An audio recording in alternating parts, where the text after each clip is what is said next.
മകരസംക്രമ നാളിൽ അയ്യപ്പസ്വാമിക്ക് ചാർത്താനുള്ള തിരുവാഭരണവും വഹിച്ചുള്ള ഘോഷയാത്രയുടെ 2ാം ദിവസത്തെ പ്രയാണം ആരംഭിച്ചു. അയിരൂർ പുതിയകാവ് ദേവീക്ഷേത്രത്തിൽ നിന്നും പുലർച്ചെ 3 മണിക്ക് ആരംഭിച്ച ഘോഷയാത്ര വിവിധ ക്ഷേത്രങ്ങളിലെ സ്വീകരണങ്ങൾ ഏറ്റുവാങ്ങി രാത്രി ലാഹയിലെത്തും.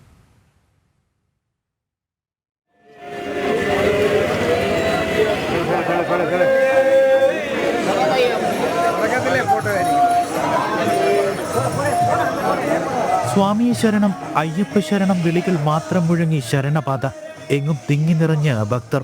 എല്ലാവർക്കും ഒരേ ഒരു ആഗ്രഹം, ഒരേ ഒരു ലക്ഷ്യം, അത് അയ്യപ്പസ്വാമിയാണ്. അയ്യപ്പസ്വാമിയുടെ തിരുവാഭരണ ഘോഷയാത്രയെ വണങ്ങുക എന്നത് മാത്രമാണ്. ക്ഷേത്രങ്ങൾ, ഹൈന്ദവ സംഘടനകൾ, കുടുംബങ്ങൾ എല്ലാം വലിയ സ്വീകരണമാണ് ശരണപാതകളിൽ ഒരുക്കിയിരിക്കുന്നത്.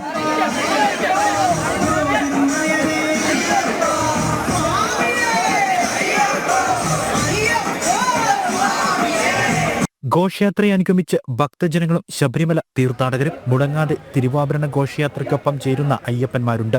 അവരിൽ ചിലർ 10 വർഷങ്ങളായും ചിലർ 40-ലധികം വർഷങ്ങളായും ഘോഷയാത്രയ്ക്ക് ഒപ്പം ചേരുന്നു. ഘോഷയാത്രയോട് നേരത്തെ പോയിട്ടുണ്ട്.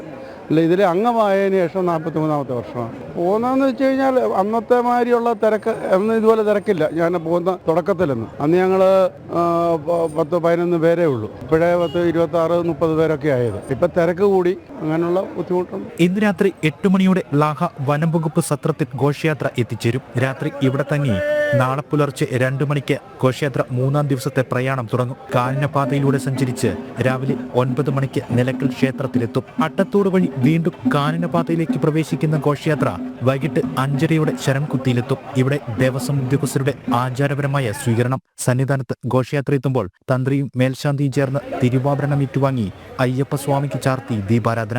ഈ സമയം പൊന്നമ്പലമേട്ടിൽ മകരജ്യോതി തെളിയും. തിരുവാഭരണ വിഭൂഷിതനായ അയ്യപ്പസ്വാമിയെ ദർശിച്ച് സായുജ്യം നേടുന്നതിനും മകരജ്യോതി ദർശിക്കുന്നതിനും ഇനി ഭക്തരുടെ കാത്തിരിപ്പിന്റെ മണിക്കൂറുകൾ. ജനം, പത്തനംതിട്ട.